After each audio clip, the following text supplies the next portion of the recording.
Hey there gamers, welcome to a preview of Firesiege. Welcome back to the Board Game Co channel, and this is a preview of Firesiege by Dear Game Studios. This is a project that is on GameFound. You can find the link down below, and they'll be launching on November 14th. Now please keep in mind this is a paid preview, and this is also a prototype copy, which means that all components are subject to change. However, will give you a great feel of what the game will play like, and Firesiege at its heart is a tower defense game with a couple unique things going on. I quite like a few of the twists and turns that it takes on tower defense, especially the action system, so I'm just going to jump right into it. But as a reminder, this is a sponsored preview on the Board Game Co channel. Now, to jump into the two things that make this extremely unique are the map system, in which you have these three different colored paths that the hordes of enemies are showing up on. So you have your central tower that you are defending, but you have different enemies that are moving toward it all along these different colored tracks. Now you are able to make breaches, in which case an enemy will move through the breach into a different color and then forward toward the center, and if any enemies reach the center, you immediately lose. But all of the enemies will spawn within their different colored tracks and will have different actions. They will take actions depending on which track that they are in, and you'll be able to take out the different nests in each different colored track.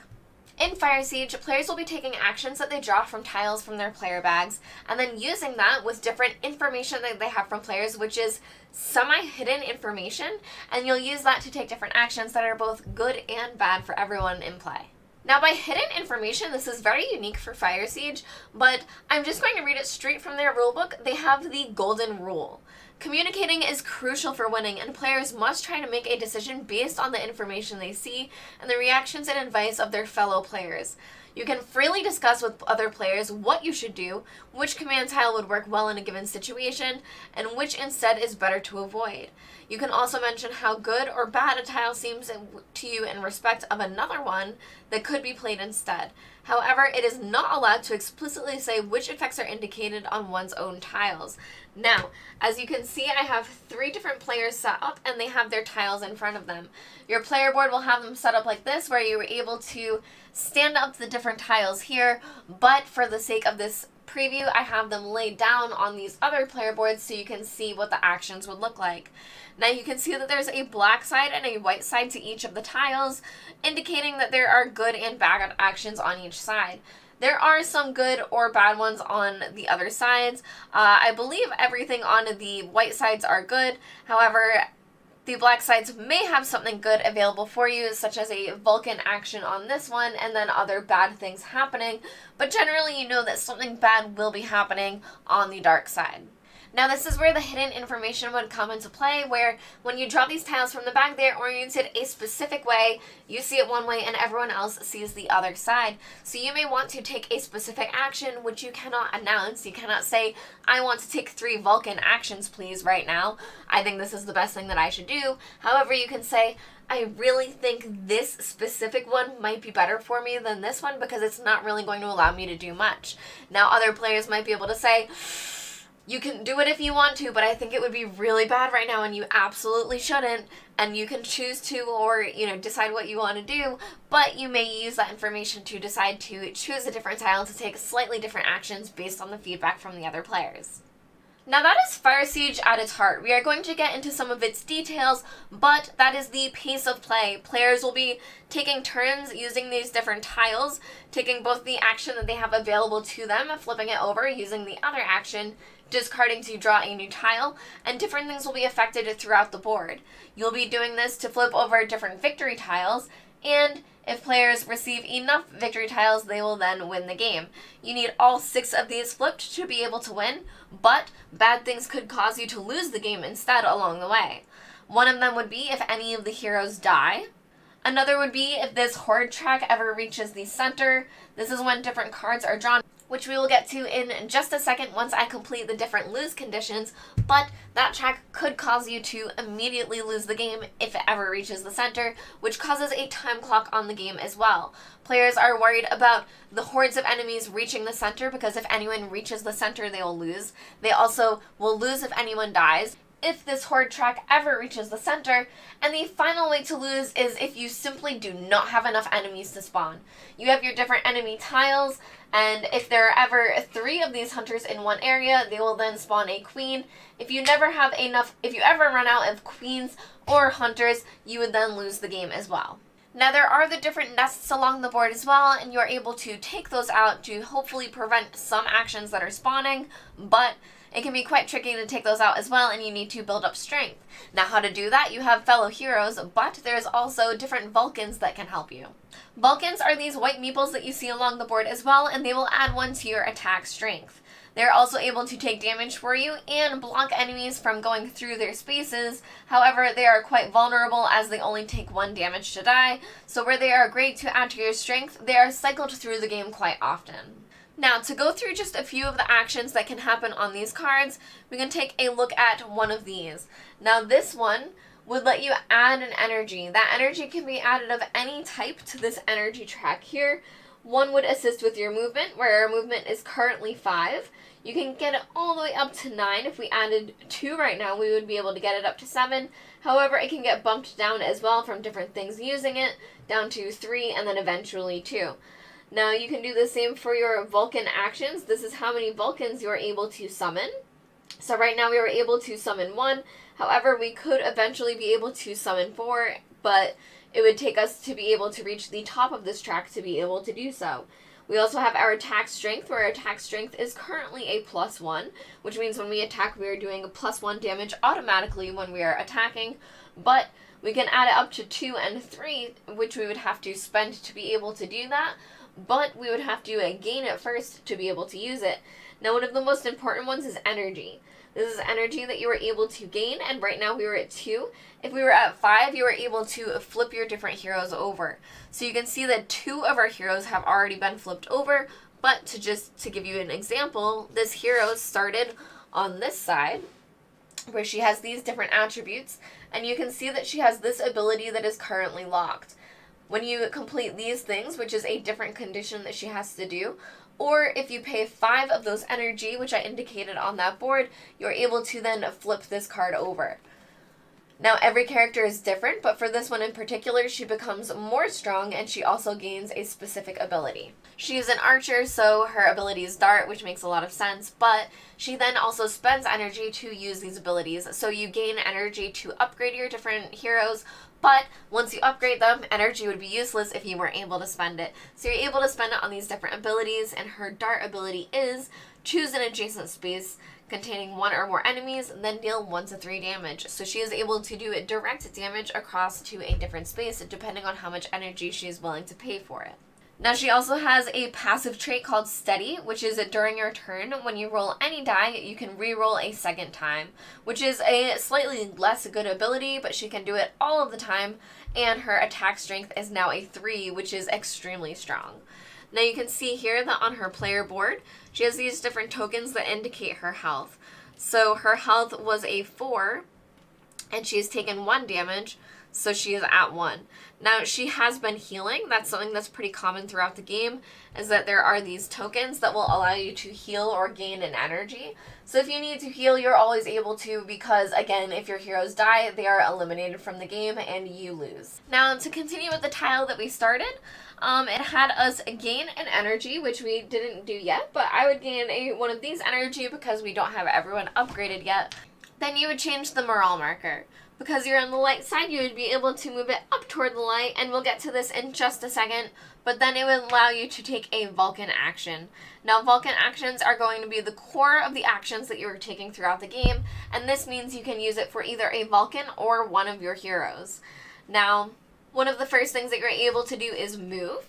Your movement is dictated by where you're at on this track. So, for example, here we are able to move 5, and you are able to spread this around. Now, it would be by whatever character's turn it is. So, for example, it is our purple character's turn, but I would be able to move 5 to spread out among the different Valkuns and themselves. Now, one of my favorite things we're going to move on to is attacking, and it also moves on to one of my favorite components that are in games, a dice. So let's take a look at this, but Firesiege does have 2 custom dice that come in the game with different sides that will do different things depending on what you roll. So for attacking, we would roll the white die and add up what we do for the different damages. So this would allow us to do a +2 damage. So our purple character would be doing, who is Thana, would be doing a 2 damage attack, +2 damage, +1 for each of the Valkuns in their spot, which means they would be attacking for 6. Now they would be attacking this warlord over here, and its health is only 2, which means it would attack for the 2, but this nest is currently at 7 health, which means it would need 7 in 1 hit to take it out, which means the nest would be safe for the turn. However, the warlord would be taken out. Warlords are different things that will spawn throughout the game, and they will also allow you to flip your different flags over to push you toward victory. Players will win the game when all 6 of the victory flags have been flipped over, and there are different things that will cause these conditions to be happening.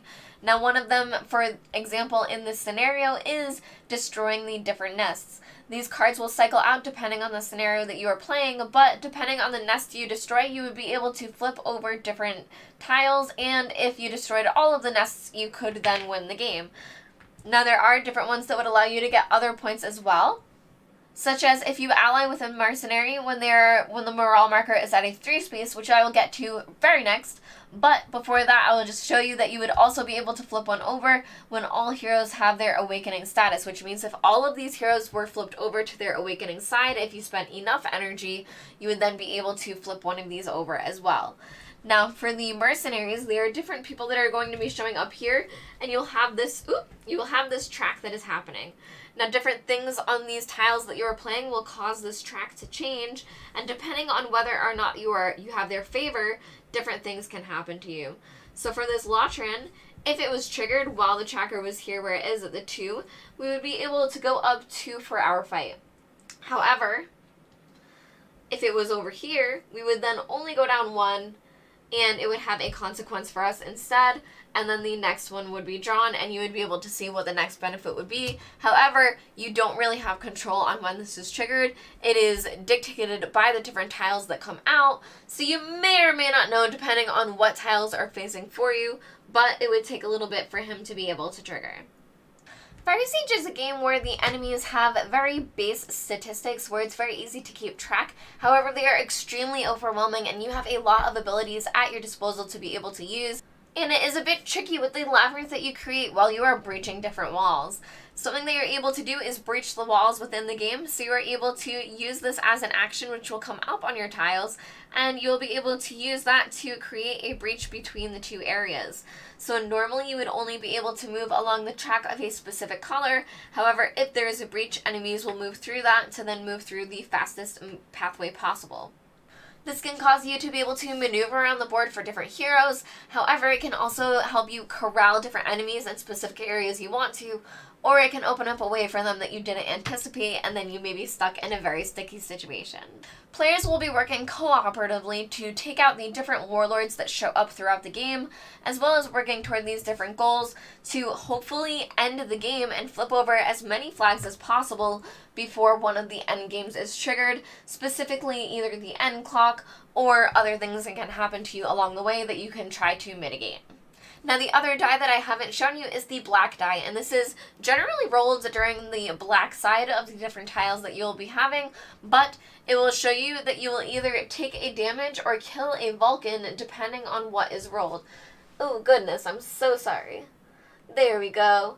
So you will then roll a die, and depending on what happens, we would then take a damage, and because we rolled it on this specific side, it would move us along this track. However, if we rolled the other side, it would move us along this track toward the bad side for the Marall track. Now, the different cards that you will uncover here in the Horn track are both spawning enemies and the warlords. So any of the red cards that you cross will spawn a warlord and will show you where to spawn them and the different things that they do. But there are also these horde cards which will have different effects happening. So when one would spawn, this shows you that it would be in the green lane, and we would put a hunter within the green lane, and we would also have them all move. Now, because we have 3 hunters in this area, it would then spawn a queen instead, and they would also move up to here. Now, we do have our hero have the opportunity to stop the queen, but if he does, he would also take a damage, having it be a queen that he is the one stopping it going through. Now, you are able to slow some of these actions down because this one has a swoosh within it, and that means that it only happens if the nest currently exists for that specific lane, and right now all of them do, so it would always trigger.